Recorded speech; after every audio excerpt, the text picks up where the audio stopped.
Olá, agora nós vamos resolver os exercícios da seção 2 do capítulo 2.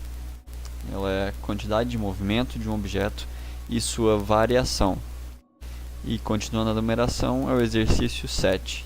O exercício 7 propõe o seguinte, pergunta o seguinte: como a massa interfere na quantidade de movimento de um objeto? Discuta com seus colegas e dê exemplos.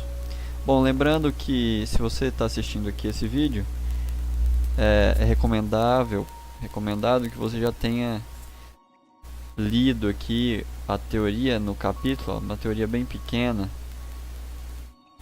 sobre o que é quantidade de movimento. Essa equação aqui na caixinha azul. Para então estar compreendendo de uma forma mais clara os exercícios propostos. E então a pergunta dele é: como a massa interfere na quantidade de movimento? E essa aqui é a equação da quantidade de movimento. Em alguns livros você vai ver a quantidade de movimento sendo representada pela letra P. Nesse livro aqui ela é representada pela letra Q.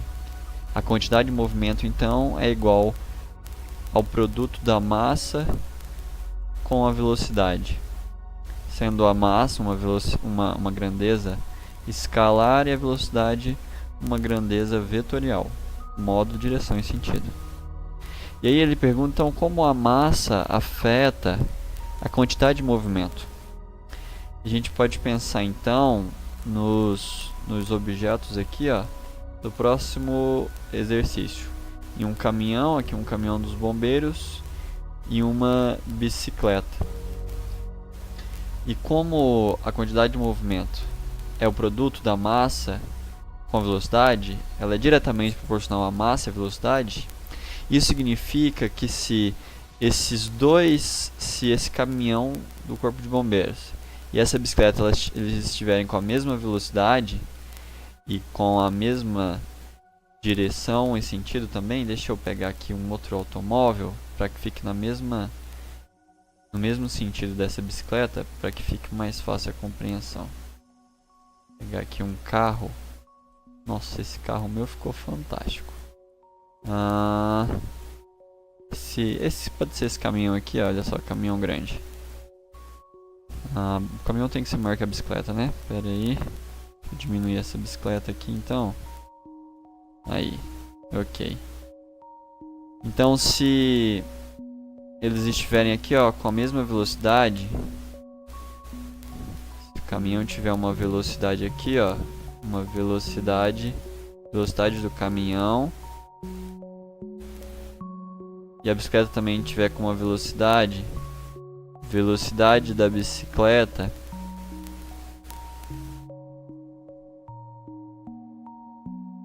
e a gente falar que a velocidade do caminhão é igual à velocidade da bicicleta, aqui tanto em módulo como em direção e em sentido.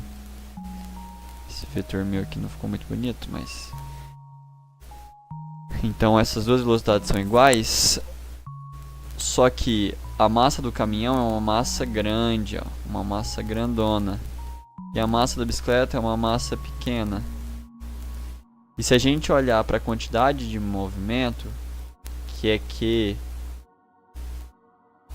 igual uma massa de alguém, né? A massa vezes a velocidade.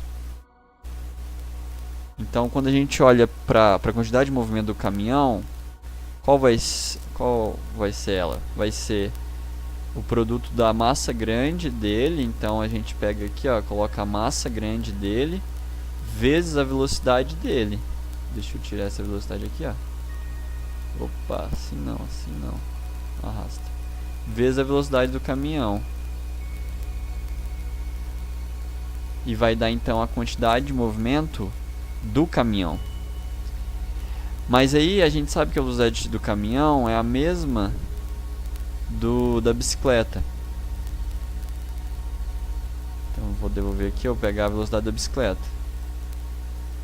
Só que agora, para mim, então aqui ainda continua a quantidade de movimento do caminhão, porque as duas velocidades são iguais. Mas agora eu vou colocar a massa da bicicleta. Aqui, ó, a massa da bicicleta. Eu podia ter, vou excluir esse M aqui e pegar essa massa aqui. E agora a massa da bicicleta, a quantidade de movimento, perdão, vai ser maior ou menor que a quantidade de movimento do caminhão? Vai ser menor, porque por mais que eles tenham a mesma velocidade, a bicicleta tem uma massa menor. Logo, quando você faz esse produto aqui, esse resultado dá menor. Então a quantidade de movimento da bicicleta vai ser menor que a quantidade de movimento do caminhão, por mais que eles estejam com a mesma velocidade, na mesma direção e no mesmo sentido. Esse é um dos exemplos. Espero que tenha ajudado e até mais.